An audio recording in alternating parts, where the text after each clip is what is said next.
Hello and welcome to another video. Today I will be gathering some materials to make a dream catcher and then making a dream catcher partway. Usually people think about the dream catchers as the circle part and the part that comes down. Today I will just be working on the circle part, the main part of the dream catcher. But I'll be talking about what materials to use and gathering them. And then while I'm making the dream catcher, I will also talk a little bit about some of my views on dream catchers and the way that people use dream catchers. For the dream catcher today, I'll be using 3 materials as well as some found materials that we'll go on the hunt for right now. But I will be using some beads. I have this pack of beads, some ribbon, and one other thing that's kind of like string. It is technically often an animal product, it doesn't have to be. So those are the 3 materials that we will be using, and we will be hunting for some sticks to make up the dream catcher. Since dream catchers are typically circles and sticks are typically, not circular and more of the straight variety, we will be hunting for some sticks today that can be bent easily. One of the main sticks that we will use or look for, really, I mean, if you don't have any, that's fine, you can find another bendy stick, but one of the sticks that we'll be looking for today is pine. And I just so happen to be surrounded by a lot of pine trees, so I'm sure we'll find some great stuff that's already on the ground. Please don't feel tempted to cut down lots of twigs or anything, because the twigs have already fallen, and the reason we're using pine is because they're nice and bendy, so that it works out. You don't need to go hunting for sticks off of trees. You can just find stuff on the ground. So this is the type of thing I'm talking about. We can tell that this is pine, and you can see how flexible it is, even though it's very clearly pretty dry. So this would be the type of twig or branch that we would be using. All of these are a bit fat. I kind of want a little bit of a smaller dream catcher. If you were doing a bigger dream catcher, something nice and thick, proportional to the size of the dream catcher. There are some other ones here, still nice and bendy. I think this branch is going to be the one I take, and then I will piece together a full circle from these segments. To start working on this, all we'll need is our branches and our ribbon. You could use a different type of ribbon, or even more traditionally, you could be using a ribbon or strips of leather. So I'm going to start by taking this branch and breaking off at the different connection points, so that I have just these regular branches without all these points of attachment and everything. So, getting a few of these. And you won't need a lot, especially if you have some longer ones too. So this could make, a full circle general size. You can kind of get the idea of. I'm going to want mine a little bit bigger, so I'm going to go ahead and grab this guy. So, a dream catcher about this size is what we're looking at. So I'm going to start with a quick knot with the branch here. And to be able to attach the branches together, since I don't have like one super long branch of about uniform size, they will overlap a little bit. So a little bit of overlap just to attach. If you go like this, then your dream catcher will have a lot of like weak points where it will bend pretty easily because it's not sturdy. So I'll just start by wrapping my dream catcher. Let's get this little extra out of the way. Here I can add my other twig.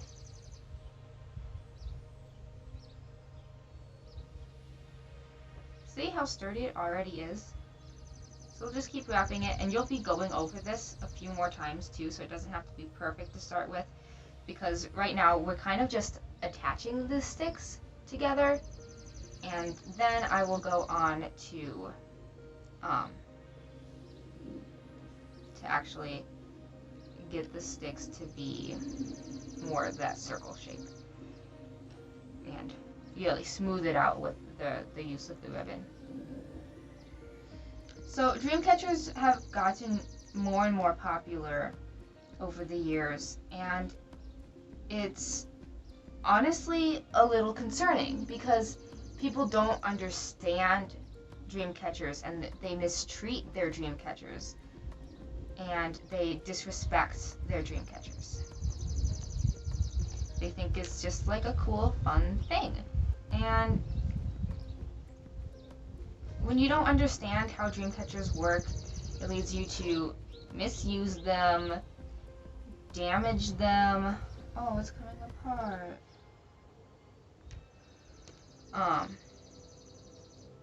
And lots of things like that. I'm gonna tie a little knot. I'm twisting together.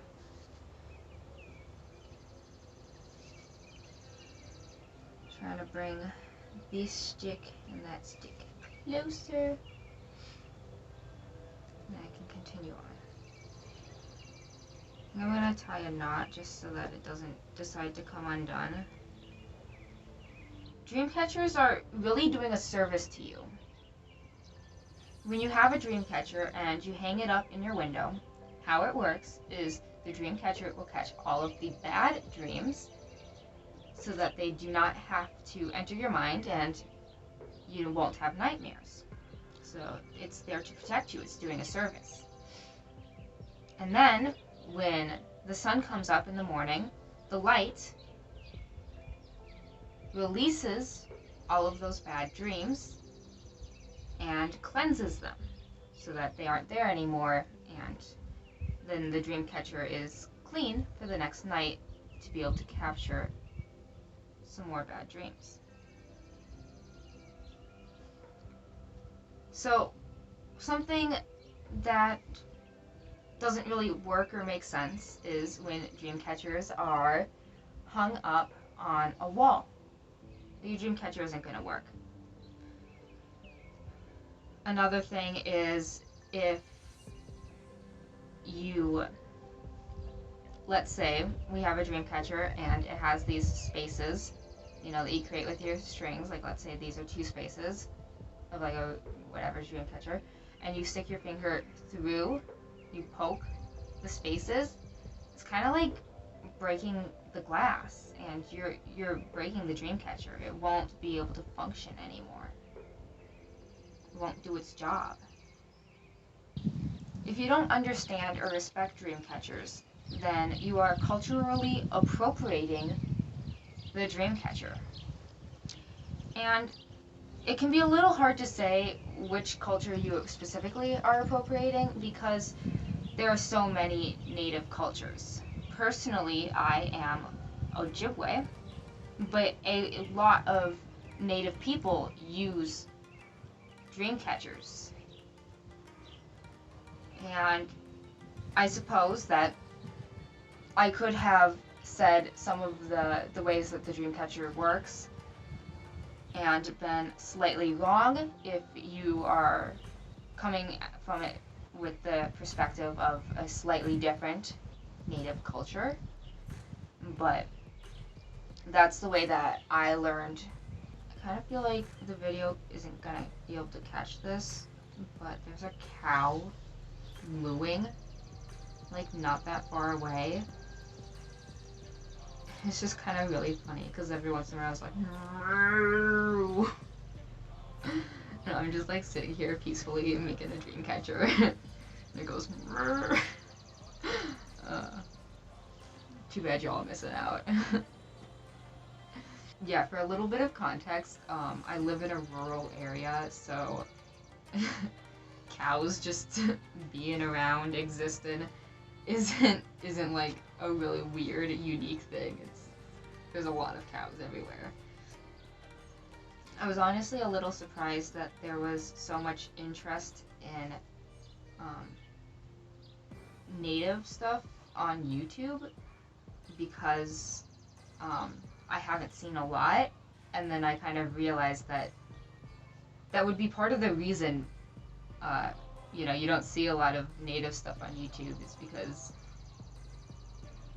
there isn't a lot of representation, and more people want to feel represented, and there's just a lot of white people that have no clue about native things, and they want to learn more, and that's awesome too.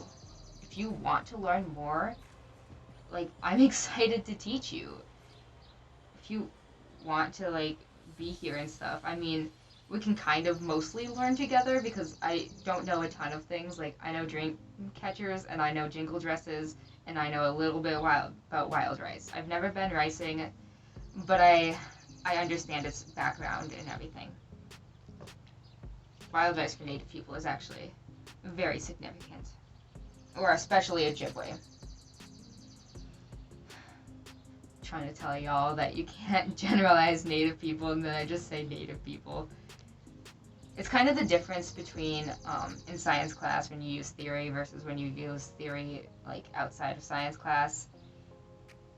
Is it kind of depends on your audience. So oftentimes you'll just kind of say native people because you know that the audience doesn't really care or know or understand the difference, and now is not the time to be getting into all of these details. But I mean, right now that's literally the time. I've set up this environment to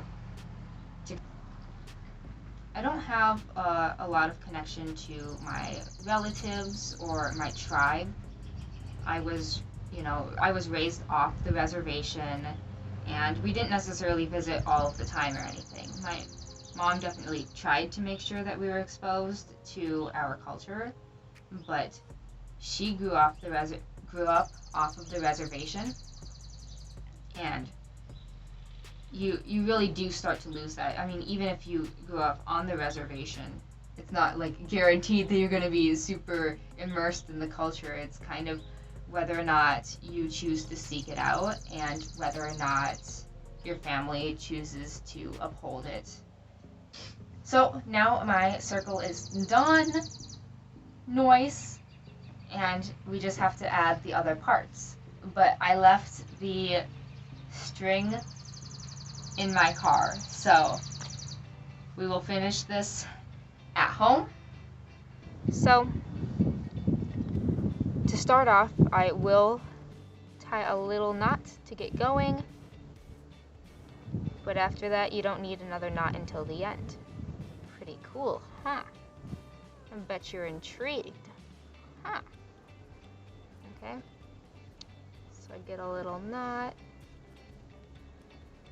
I'm just tying a square knot on here, nice and tight, not a granny, square knot, just to be clear.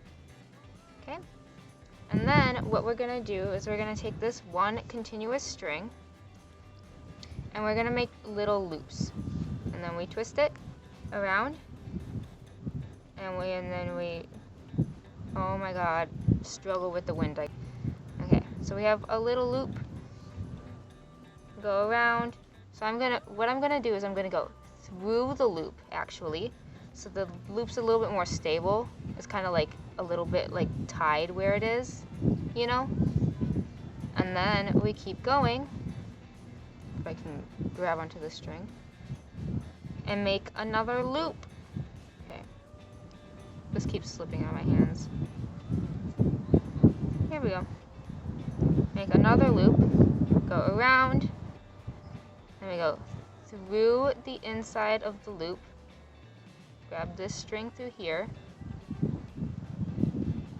and I'm going to go around one more time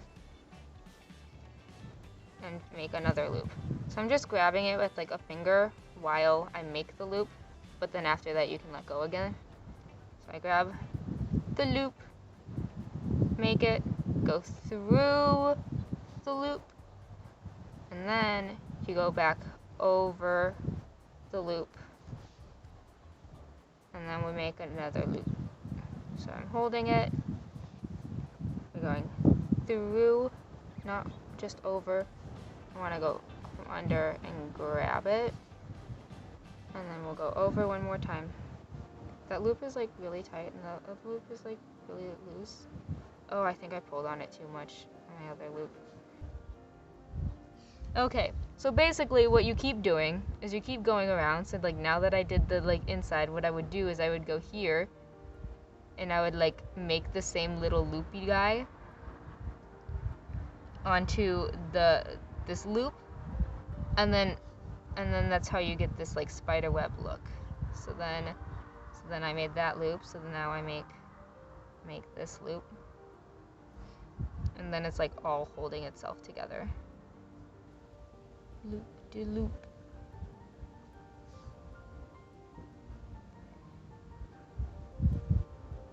See, it's coming.